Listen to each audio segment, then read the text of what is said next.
আমরা শুধু যারা আওয়ামী লীগ করছে ফুল নিয়ে আসতেছে এখানে তাদেরকে আমরা আটকাচ্ছি, এর বাইরে সাধারণ জনতা সুন্দরভাবে যেতে পারছে। সাধারণ জনগণকে আমরা কোনো ডিস্টার্ব করছি না, শুধু একমাত্র আওয়ামী লীগের নেতৃবৃন্দ এখানে আমরা আটকে দিচ্ছি। আমি জীবনে বেলও দেব না।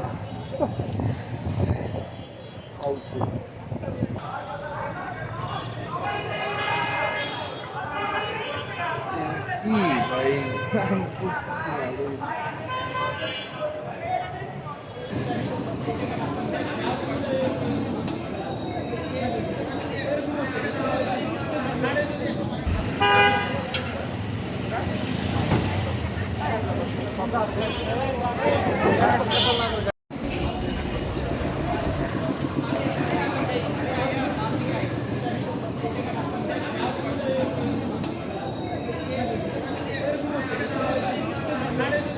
আমাদের ভূমিকা যাতে কোনো বিশৃঙ্খলা না হয়, আমাদের দেশ নায়ক তারেক রহমান একটা নির্দেশ দিয়েছে, আধুনিক বাংলাদেশ গড়তে হলে, বাংলাদেশকে ডেভেলপ করতে হলে বাংলাদেশকে সুশৃঙ্খলভাবে রাখতে হবে।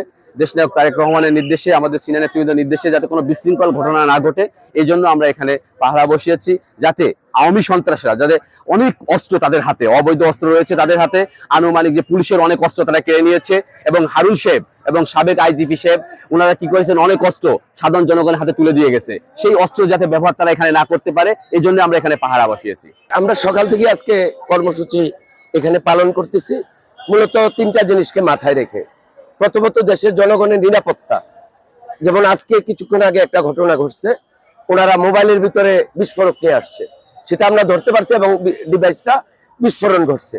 এবং অনেকেই দেখা যাবে যে এই অরাজকতার সুযোগ নিয়ে তৃতীয় পক্ষ একটা অশান্তি তৈরি করতে পারে, যেন না হয় আমরা প্রত্যেককে একটু চেক করে যাতে কেউ কোনো আগ্নেয়াস্ত্র কোনো রকম সন্ত্রাসী কর্মকাণ্ড পরিচালনা করতে না পারে, সেটাকে নিয়ন্ত্রণ করার জন্য ছাত্রদের সঙ্গে আমরাও মাঠে কাজ করতেছি এবং ট্রাফিকের কাজটাও সঙ্গে আমরা করতেছি, যাতে এই জায়গায় কোনো বিশৃঙ্খলা তৈরি না হয়। এটা ইনশাল্লাহ অব্যাহত থাকবে সারাদিন পর্যন্ত।